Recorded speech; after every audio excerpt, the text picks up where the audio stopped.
Hi hello welcome to Bharatiya home. ఎలా ఉన్నారండి మీ అందరూ? నేనైతే చాలా చాలా బాగున్నాను.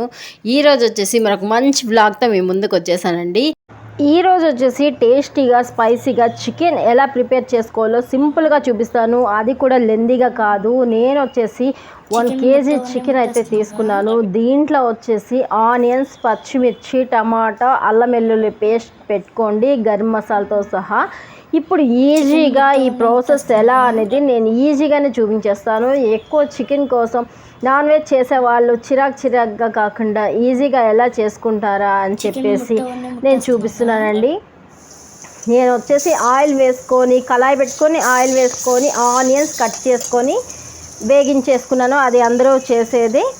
ఇది వచ్చేసి అల్లం వెల్లుల్లి పేస్ట్లోనే కాసంత ఉప్పు వేసుకున్నాను. ఇది మనకి పచ్చి వాసన రాకుండా చాలా బాగా హెల్ప్ చేస్తుందండి. చికెన్ కర్రీ కోసం నన్ను 2-3 అడిగారు. సో నేను అందుకే ఈజీగా చూపిస్తున్నాను. చాలా చిరాకు వస్తుంది అక్క చికెన్ చేయాలంటే అని అంటున్నారు. ఏదైనా ఇష్టంగా చేస్తే చాలా బాగుంటుంది. ఇప్పుడు వచ్చేసి నేను టమాటా కట్ చేసుకుని వేసుకున్నాను కదా, అవి కూడా కాసంత ఫ్రై అయ్యాక చికెన్ని డైరెక్ట్గా వేసేసేయండి. ఫస్ట్ వచ్చేసి కాసంత ఉప్పు, పసుపు, వేడి నీళ్ళు వేసి చికెన్ అయితే క్లీన్ చేసుకోండి. మీకు ఇంకా నచ్చితే కాస్త వేడి నీళ్ళలో కుక్ చేసుకోండి. నేను ఇప్పుడు వచ్చేసి సాల్టు, టర్మరిక్, కారం వేసుకుంటున్నానండి. Chilli powder, turmeric powder, salt ముందైనా మిక్స్ చేసుకోవచ్చు, లేదంటే కర్రీలోనే వేసుకోవచ్చు. నేను ఈ 3 వేసుకొని మసాలా వేసుకున్నాను. అంతే ఫ్రెండ్స్. కాసేపు చికెన్ని బాగా మగ్గించాక ఇలా కాసంత వాటర్ బయటకు వస్తుంది.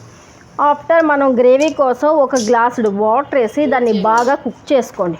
కుక్ చేసుకున్నాక మనకి ఎంతో టేస్టీ చికెన్ అయితే త్వరగా రెడీ అయిపోతుంది. మీరు ఒకసారి చేసి చూడండి.